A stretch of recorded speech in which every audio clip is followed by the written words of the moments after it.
Yo, it's Guido coming at you with a Tactics Talk. Welcome back, everybody. Thanks for tuning in. I hope your Monday is going fantastical.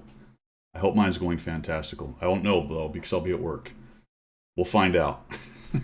Because it's not Monday when I'm making this video, all right? Today we have the Chuck-A-Core. I know we're in the middle of Holiday Ops 2022. They always use the next year. Last year in 2021, we got Chuck.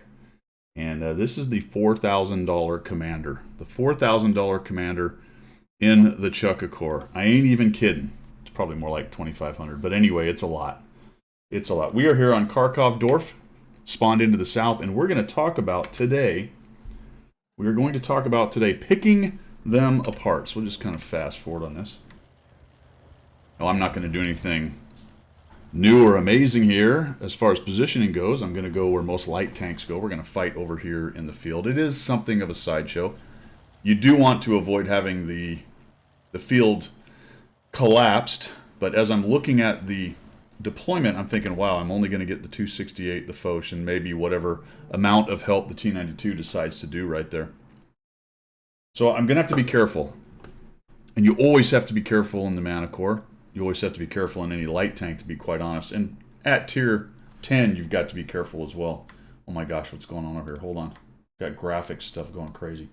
Get over there. A real professional would have done this. Look at the hat. Move the hat. Okay, there we go. Perfect. You always have to be careful at tier 10. But I know based on what I'm getting support-wise, I'm going to have to be uber careful. And really, if I'm going to get pushed hard, I need to bail out early, vice late. Not really my forte, to be quite honest. I tend to stay places longer than I should be. But I'm going to take this slightly different bush. Now, the thing about tier 10, really tier 8 and above with scouts, is the CVS is a bit of a monster. You have to be careful. The good news is that the Sheridan doesn't have great camo, and I have much better camo than the Sheridan. So I'm kind of comfortable I'll be able to get into this bush. That's why I didn't take the higher bush immediately. I didn't want to get CVS right off the bat. So we'll go over here and see if we can't maybe light some up like this. The 430. Now I think I may have seen him in the bush up top as well, potentially. But I definitely saw him here. And then of course there's the Sheridan. He's wandering around. And we really have three choices here, folks. As we're trying to pick them apart on this side. We have this bush right here. We have this one up top, right there. And we have this further one down, which is a really good one for medium tanks and tanks with gun depression. Because you can really surprise guys topping this hill like the Sheridan is right there. So I've seen that. Ooh, and that's really what I wanted. I wanted to surprise one of these guys with the old CVS, and that poor 4005 is like, oh crap. Now he was backing out. I was pretty sure I would get lit, but I wanted that shot before I left. Notice I had turned around and was ready to run as soon as I fired. Thank goodness I didn't get nuked. And we'll bail out. So now from here on, in the picking apart category, it's going to be me moving kind of from bush to bush, looking around and just trying to get spots on guys. Try to change the bush I'm in, not be as predictable. Look at that. Holy cow. Didn't even see me, guys. He didn't see me, but I did the burn through on the bush and saw him. That's pretty amazing. And that's what the CVS and a lot of camo does. And I thought about trying to sneak in that bush, and I went, you know what, that's just stupid. If he's running the big derp gun, he might absolutely massacre me. Come sliding around the corner, and I'll be honest, I have no idea how this guy didn't see me. I mean, maybe he had a 75% crew. That was a little burble. I'm not really sure. It seemed like my internet goofed up on me a little bit right there. And now we'll just come up here, and this dude's just sitting there. And all of a sudden, I'm like, oh, well, he's AFK or something. I don't know. Is he a bot? Is he AFK?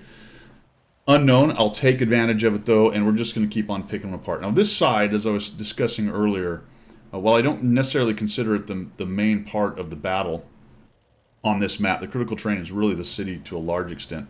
You do want to avoid this being collapsed. The good news for me is they didn't send much over here. While I don't have a whole lot, they didn't send a whole lot. So far, it looks like the 430U, the Sheridan, there's a 4005 camping up there and maybe another tank. And I'm kind of feeling like any moment now, they're going to figure out that it's just me right here. And then I'm going to get pushed, and I'm not going to be able to get away.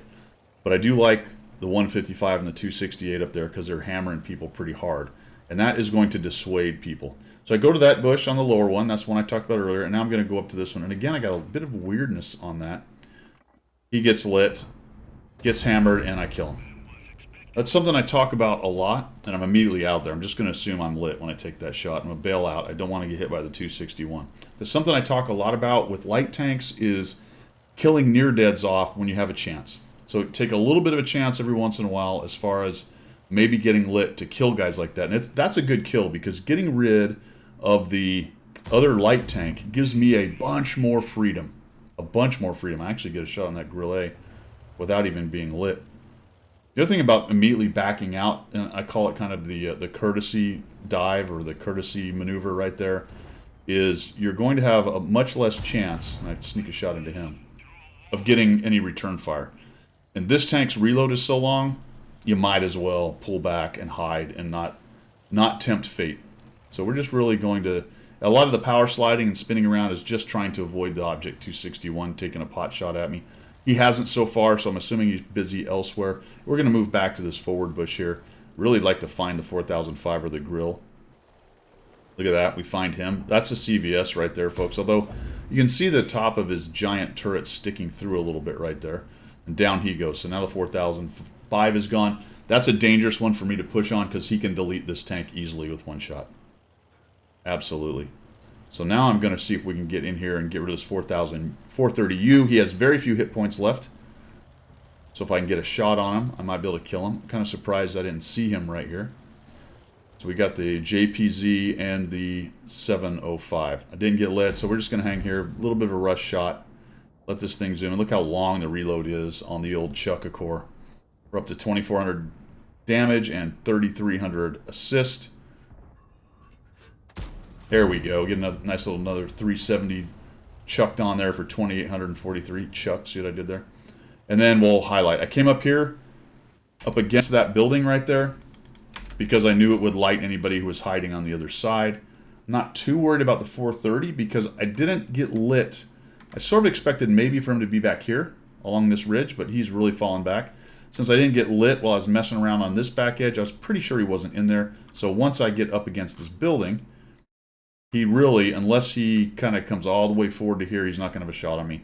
They've killed everybody in the city. That's not a factor. That's the Grill. There's a artillery and the discussed 430, so not worried about it. And I'll just gather up assist right here. Now, the Grill thought about coming around and trying to kill me, but we'll just let him die.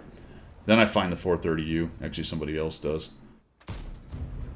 I didn't take the... Oh, man, I should have taken that first shot, but I wasn't very well zoomed in. And now I'm thinking, hey, I can ram this guy. Wouldn't it be cool in Monty the Manicore to get a ram and take his 7 hit points off of it? How do you think that's going to go, folks? We got him. Oh my gosh. We did nothing.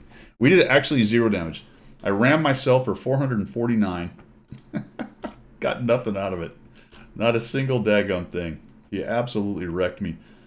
Let's see, which one was the ram damage? It's hard to... Oh, 449, there you go. So I took 449 from him. We get that last shot on the kill.